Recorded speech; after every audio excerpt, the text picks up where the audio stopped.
The hall of the Solarian Empire shone with cold silver light as the gathering began. Rows of armored figures lined the long chamber, each representing a proud house of the Starborn clans. They stood tall, confident, and unyielding. Yet each pair of eyes avoided the center platform, where the young princess waited. She stood alone amid rising banners, trying to hide her trembling hands behind a woven cloak. Her name was Lyra, the youngest heir of the Solarian throne, and the time for her ceremonial bond selection had arrived. The ceremony was simple in tradition, yet heavy in meaning. A princess of her age stood before the clans, and any potential partner with courage, respect, and skill stepped forward to pledge a life of unity and loyalty. It was not a binding claim of ownership, but an alliance of mutual strength meant to strengthen the empire. Partners were meant to stand side by side in future conflicts, guiding each other through the trials of leadership. For generations, the Solarian nobles had always been eager to step forward when such a ceremony took place. Yet today no one moved. Lyra held her breath, waiting as the silence stretched. It was not merely hesitation. It was refusal. The nobles kept their eyes down, their jaws tight. They did not want to join with her. Not because she lacked kindness or knowledge. It was because she lacked power.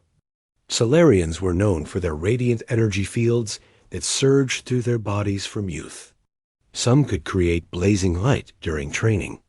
Others produced sonic waves that could cut metal.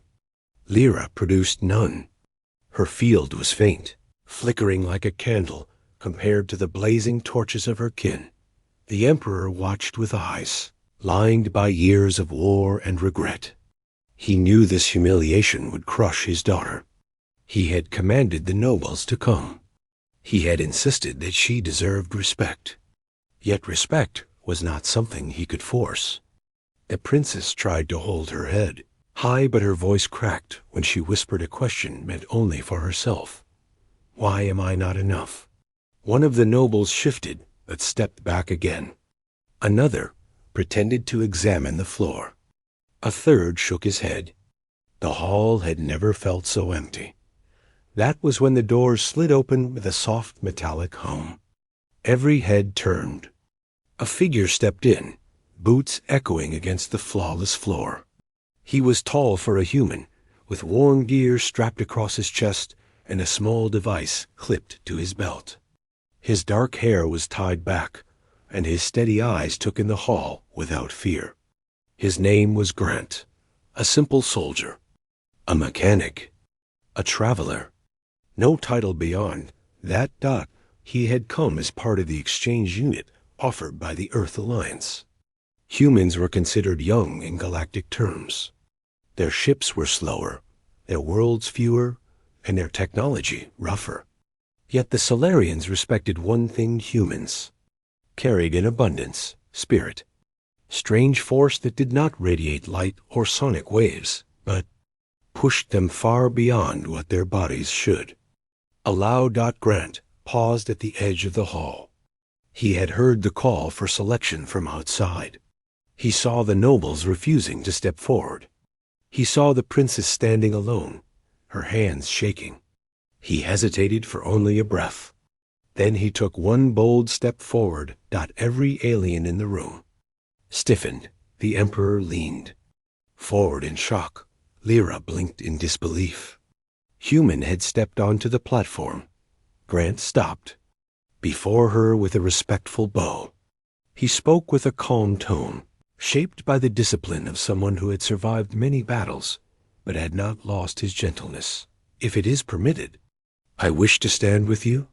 The hall erupted in voices: shock, anger, mockery, worry, disbelief. No, one expected a human to challenge their traditions. Many thought it disrespectful. Others thought it foolish. A few thought it impossible. The emperor slammed his staff against the floor, and silence returned. He stared at Grant with eyes that weighed countless decisions and consequences. You understand what you are asking? His voice was slow and steady. This is not a gesture of sympathy. It is not a shield against disgrace. A partner of the princess faces danger with her. You would stand against threats meant for royalty. You would share in her burdens. You would pledge yourself to her rise and fall. Grant met his gaze without wavering. I understand. Lyra stared at him for several seconds. She sensed no pity in his voice, only sincerity. She took a breath and found her voice again. Why would you choose someone like me? Grant answered without hesitation. Because they look at what you lack, he said. But I see what you carry. The nobles muttered in confusion. Lyra blinked again. Grant continued. You walked into this hall, knowing no one would choose you. Yet you came. That is strength. I have seen warriors collapse under less. His words struck something deep inside her. A part of her she thought had long been silent. Hope. The Emperor examined Grant for a long moment. Then he spoke the ancient phrase, if she accepts, then the bond may be sealed. The hall held its breath. Lyra felt her heartbeat echoing through her chest. She knew nothing about humans beyond what she had studied.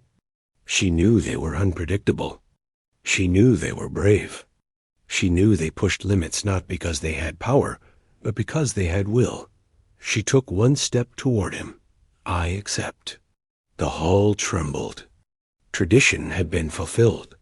Not by a noble, not by a warrior of the radiant clans, but by a human. The ceremony ended with little celebration. The nobles left quickly. Some glared. Some muttered. Some shook their heads. Yet none could deny the truth. The human had done what none of them had the courage to do. Days passed, and Lyra found herself adjusting to Grant's presence.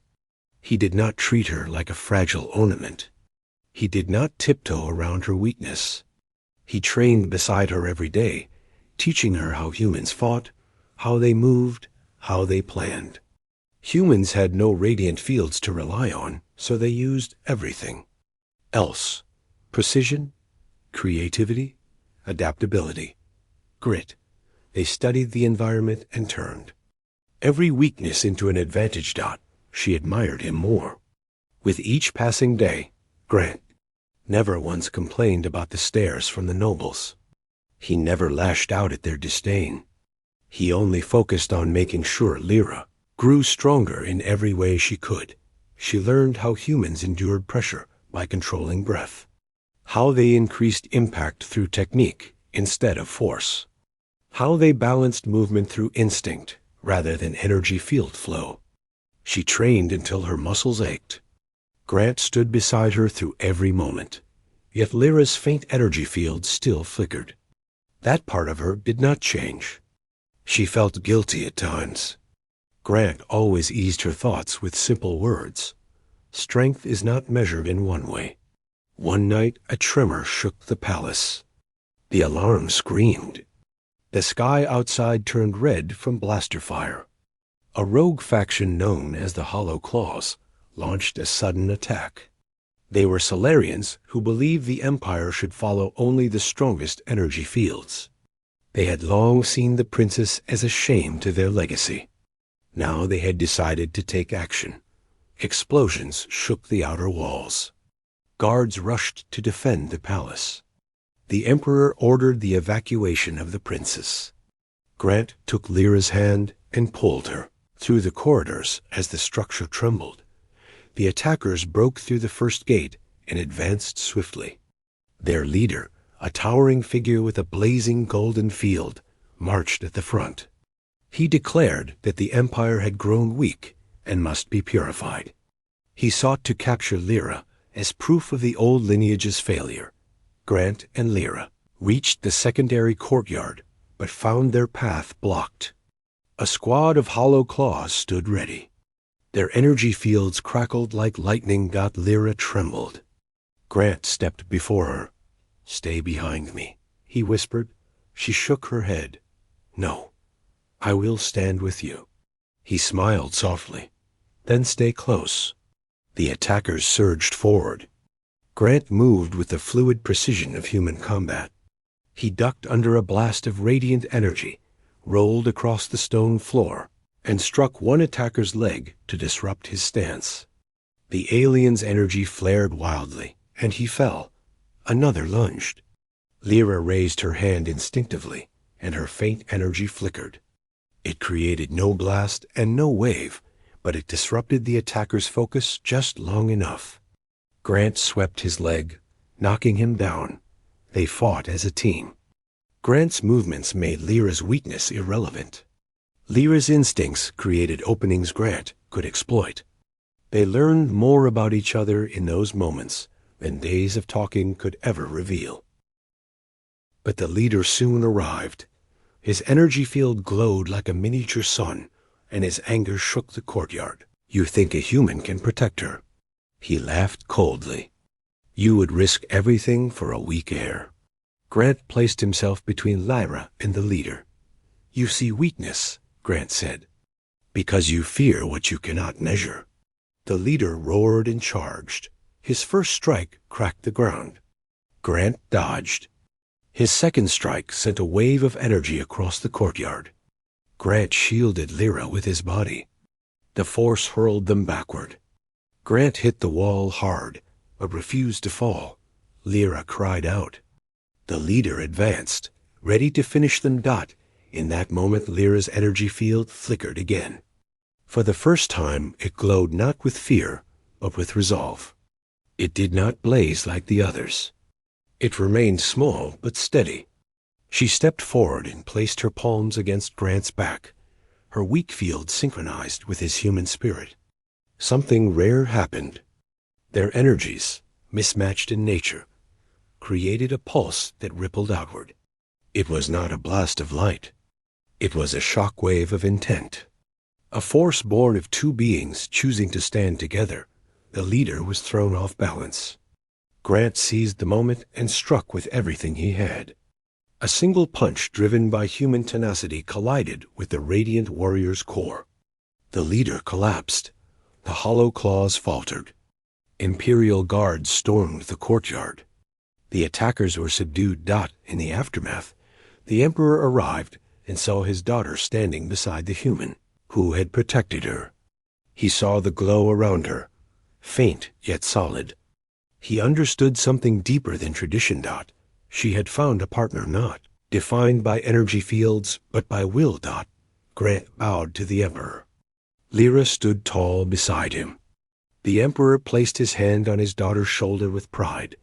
"No alien male chose her," he said quietly, "because none were worthy of what she needed.